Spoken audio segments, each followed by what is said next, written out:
예, 안녕하십니까. 서순복입니다. 오늘도 이제 회로 해석에 대해서 좀 공부를 해보도록 하겠습니다.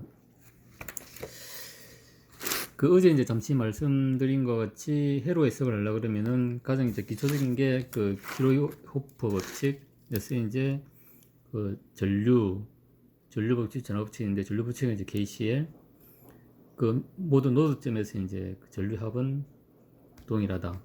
그 다음에 KVL, 이제 한 루프의 어떤 전압은 다 이제 합은 0이다 이런 거죠. 그 다음에 이제 태분한 정리와 노턴 정리가 있고, 나중에 이제 좀 뭐 다시 공부하게 되었지만은 요 두 개는 서로 이제 상호 변환이 가능합니다. 저는 이제 전압원, 그 다음에 전류원 해가지고 회로상에서 이제 상호 변환이 가능한데, 요것도 이제 회로 해석에 이제 상당히 좀 도움이 많이 됩니다.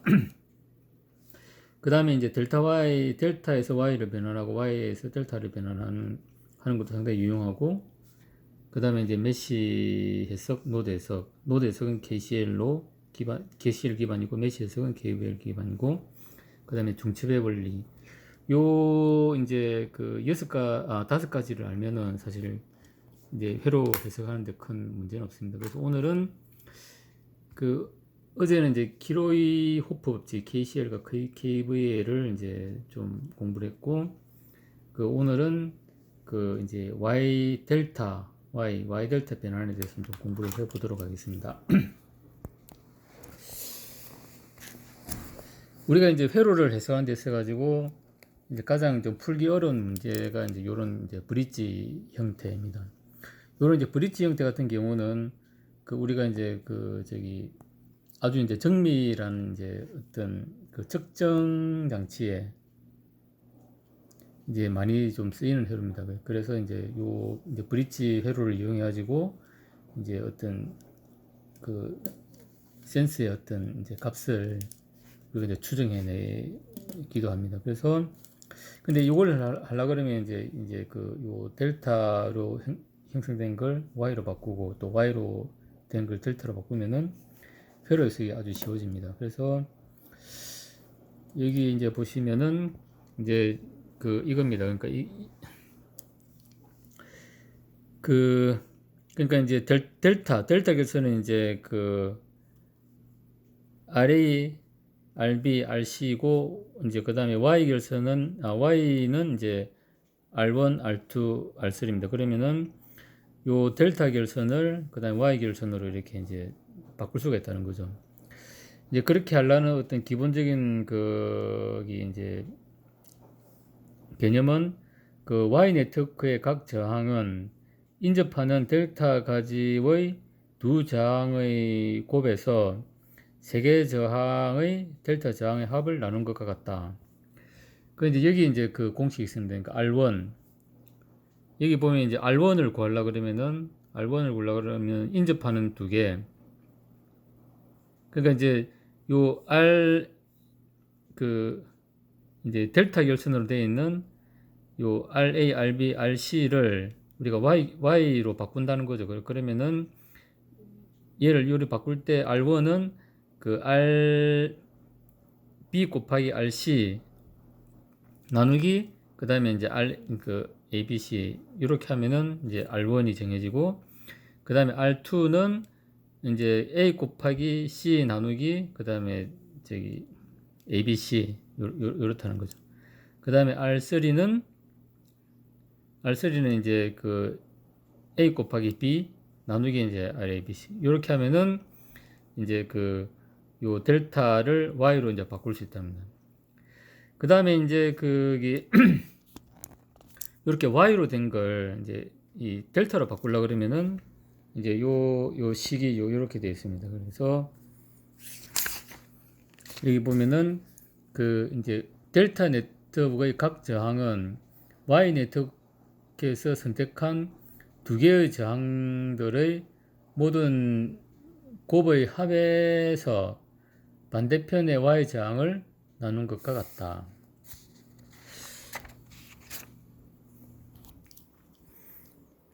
그러니까 이제 아까 위쪽하고는 이제 델타의 S 이제 Y로 바꾸는 거하고는 이제 반대 개념입니다. 그러니까 이제 그 만일에 이제 내가 요렇게 Y 결선으로 R1, R2, R3 Y 결선으로 된 걸 내가 델타로 바꾼다 그러면 RA 같은 경우는 이제 이 값을 정하려고 그러면은 그 R1 곱하기 R2, R2 곱하기 R3, 그 다음에 R3 곱하기 R1.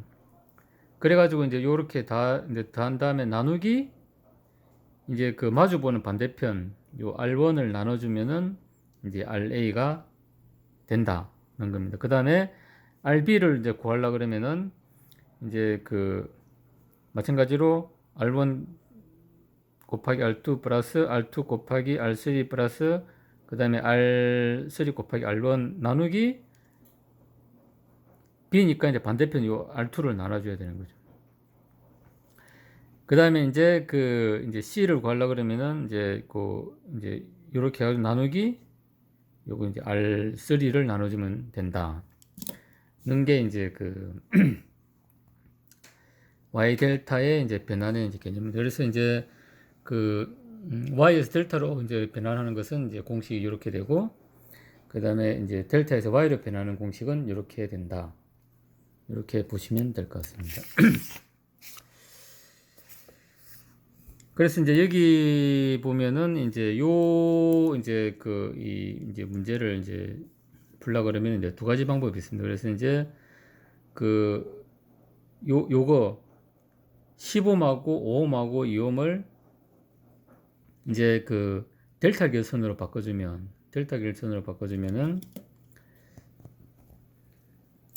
이 상태에서는 이제 우리가 이제 이제 어떤 정합값을 구할 수가 없죠. 이제 그래서 여기 보면 이제 이렇게 이제 델타 결선으로 이제 바꿔줍니다. 그러면 아까 그 공식에 의해 가지고 이제 RA, RB, RC를 이제 구하면은 이제 35옴, 17.5옴, 70옴 이렇게 된다는 겁니다.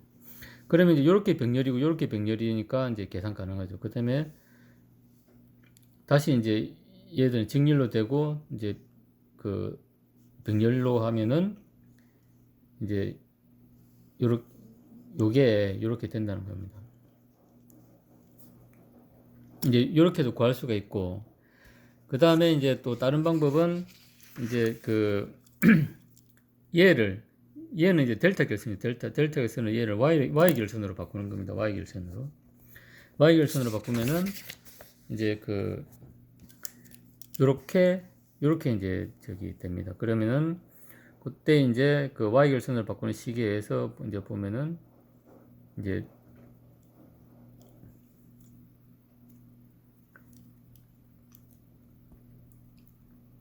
여기 있습니다.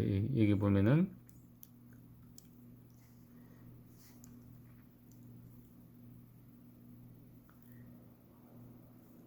그래서 이제 보면은 이게 이제 4.45하고 요 시기죠. 아까 이제 그 공식에 의해서 이제 하면은 그 다음에 2.27옴 이제 1.82옴 이렇게 이제 된답니다. 그럼 이제 이렇게 되면은 요거 직렬 계산 가능하고, 그 다음에 요 병렬 계산 가능하고, 그 다음에 또 요 이제 직렬 계산하면 이제 계산이 이제 간단하게 된다는 겁니다. 그래서 이렇게 해가지고 우리가 이제 이제 델타 Y 결선을 이제 이용하면은 우리가 회로 해석을 엄청 이제 쉽게 할 수 있다는 겁니다. 예.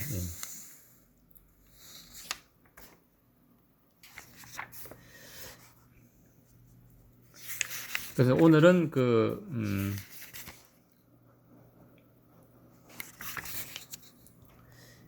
이제 델타에서 Y에서 델타로 이제 바꾸는 것에 대해서 좀 살펴봤습니다. 예, 이상 감사합니다.